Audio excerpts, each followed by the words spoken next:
Woodbury, Connecticut, for Travis Hydar. Then it will be Mad Dog Jr. in car number 39. He's from Danbury in the Lasco Roofing and Sheet Metal car, George Bissett Jr. First Class Automotive brings us this beautiful young lady from Walcott, Connecticut, car number 89 for Samantha Anderson. And then in car number 99, we welcome him back, Chuck Harrison from Woodstock Valley in the Harvest Moon Health Foods car. Car number 53 is up next. From Jewett City, it is Paul Borden in Tina Borden's car. And the veteran in car number 23, Vince Gambacorta from Ellington in the Right Image Signs car. Car number 78 is up next. That's the Leading to Unlock car, and that, of course, is Michael Hopkins from Springfield, Mass. And in the 66, that is Christopher Danielchuk from Goshen in the RAR chassis car. And we are ready to turn them loose. Here they come, rumbling into turn number 1. Danny Susi with car number 1 is the first leader of the event, but it's short-lived because on the outside, Richard Ceriello, one of the Renta race cars machine, is looking racy at the point, but look at Megan Fuller, Matt, car number 2. Looking strong in the outside groove as they rumble back off turn 4. The adrenaline is flowing on the outside groove as here is Megan Fuller. She got by Lafayette, and now she is challenging the number for second place, Dan Susi, and she gets around Susi, and now she is going after our leader, Ceriello. There's no question about it. Megan Fuller brought her A game here to Stafford. As she goes up the hill, wow, she gets pushed way up the hill, 3 wide.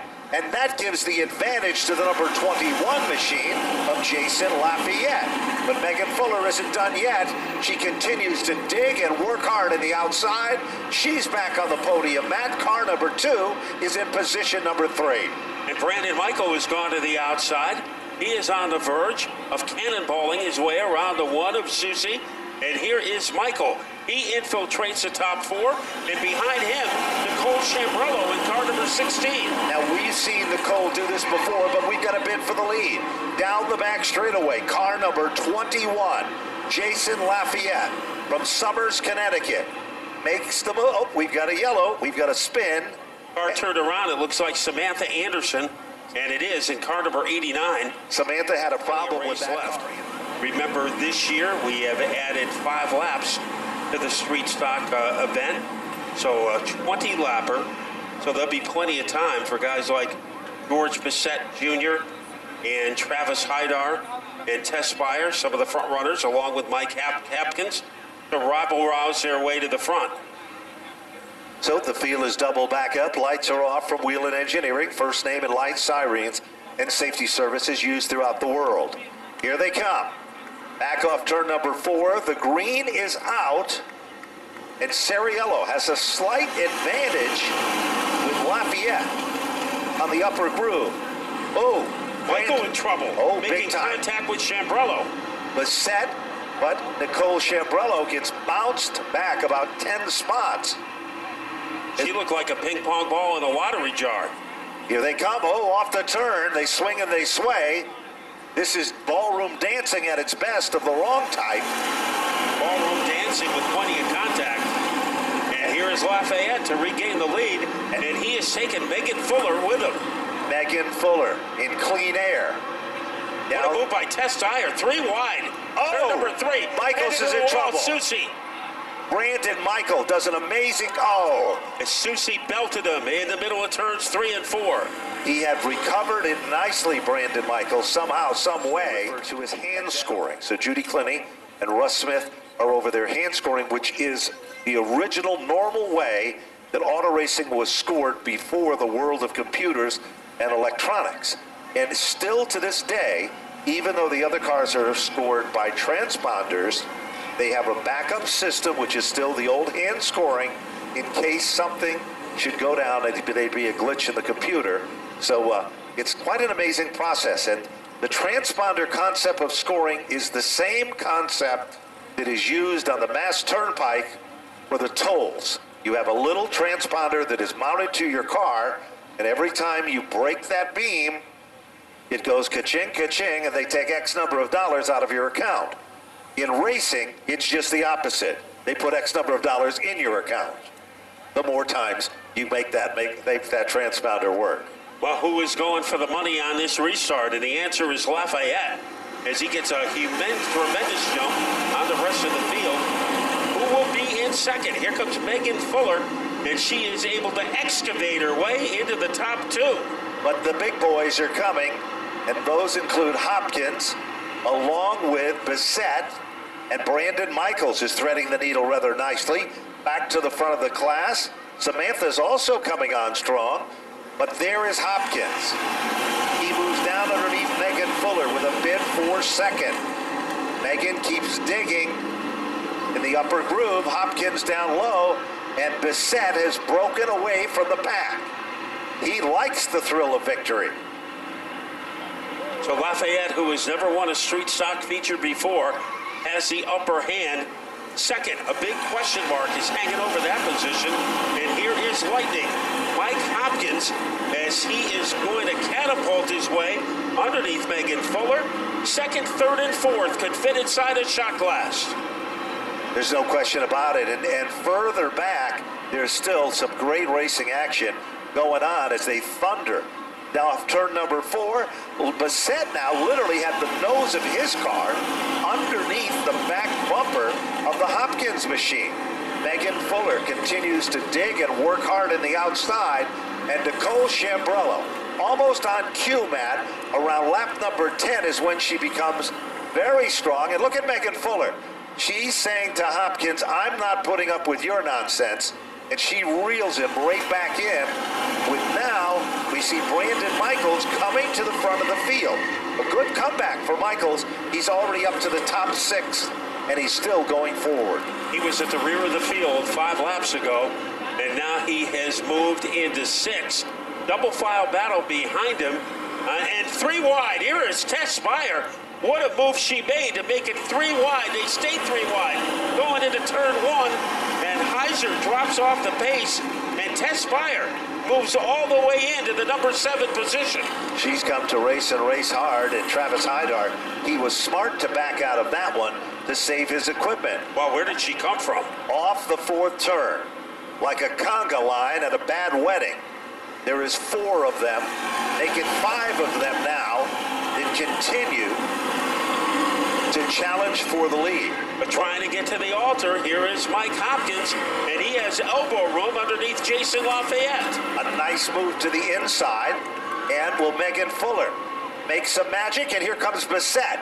He changes his strategy, and now Hopkins is door-to-door with Lafayette, and Bissett is door-to-door with Megan Fuller. Unbelievable action. The top 5 could fit in a beehive. And with the most buzz, here is Hopkins trying to elbow and nudge his way past Lafayette. On a move is Bissett Jr.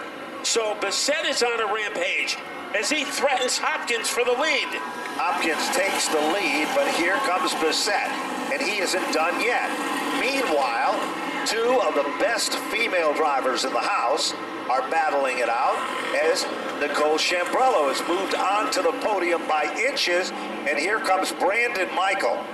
He's come from the parking lot to work his way through traffic to get into the top 7, and he's not done yet.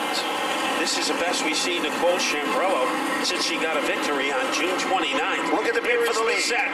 This is do or die time for the Mad Dog Jr., George Bissett.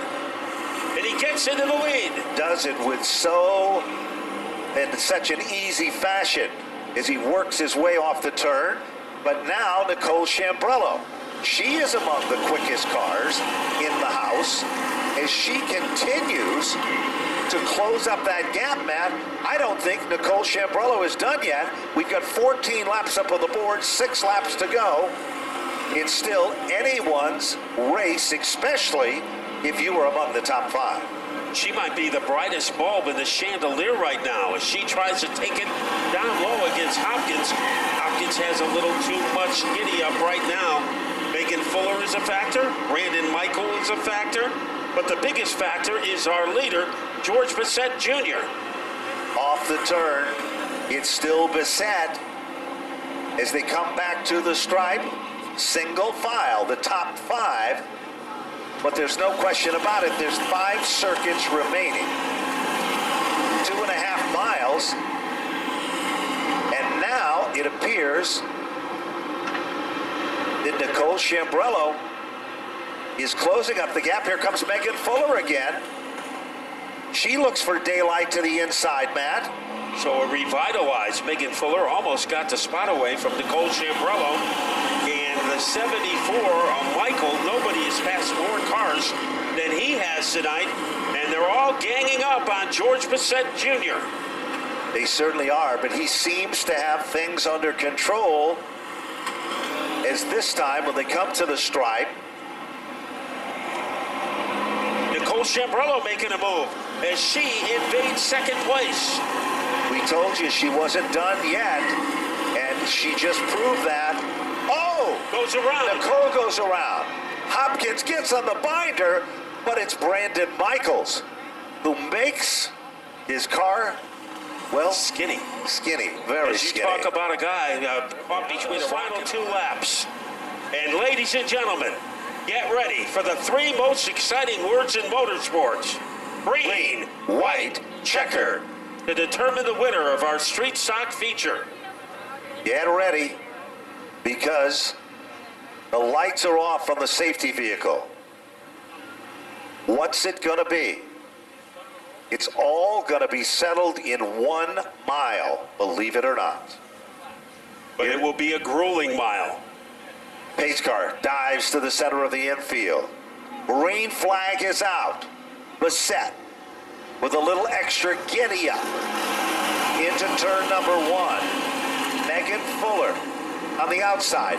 Brandon Michaels. That's the battle of the points. And look who's there, Matt. The buyer's machine. Where did that car come from? From the rear. And now she's challenging Michael for 3rd place as they romp around the corner. Bissett, 1 more lap to go. Second is a crapshoot between Brandon Michael on the inside and Megan Fuller on the outside. They are wheel to wheel and side by side. Byers wants a piece of the action too as they head down into turn number 3. Finals times coming into the record books. Off the turn they come. Battle is for second. Off the turn, Bissett will take down the win. Look at this one. Brandon Michaels unofficially for second. Unofficially Megan Fuller for 3rd. Byers for the 4th. And there he is out of the automobile.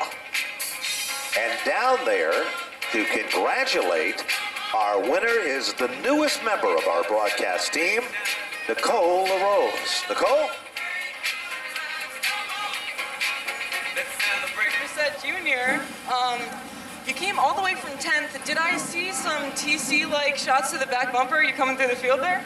Maybe a little bit. You know, I always got Teddy on my side. You know, he's been riding with me since that night I won. Come on, Ham, don't do that to me. But yeah, you know, we had a great car. I can't thank my guys enough. You know, we worked so hard on this. You know, we got into a little bit of an accident, and then nose and a bumper or whatever. I don't care. But that's replaceable. I really can't thank all my guys, my sponsors, everybody, my mom, my family. Deb, gotta thank Deb. You know, I always forget her. Gotta thank Deb. All my friends, you know, Alaska Roofing and Sheet Metal, Lisa Plumbing and Heating, F&M Electric, Barlett Welding, Good Hill Mechanical, LaJoy's Auto Wrecking, Ultimate Restorations. Oh my goodness, all the contingency sponsors, Napa for this great night, for all the fallen heroes and stuff like that. And I don't know, but we're gonna have some fun tonight, I know that. You couldn't have asked for a better finish with points going into the second half of the year, I'm sure. Yeah, you know, we're right there in points, you know, 2 casualties in the beginning of the season, but this is a good night. Wasn't expecting, I just wanted a good finish tonight. That's all I asked for, but you know, that TC bumper came in handy.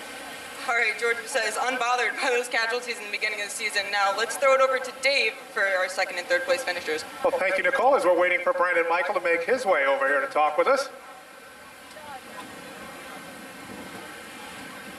Brandon, an early race incident. You were able to work your way through the field. Take us through your night. Yeah, we had a real fast car today. Lap time showed us the fastest all day long.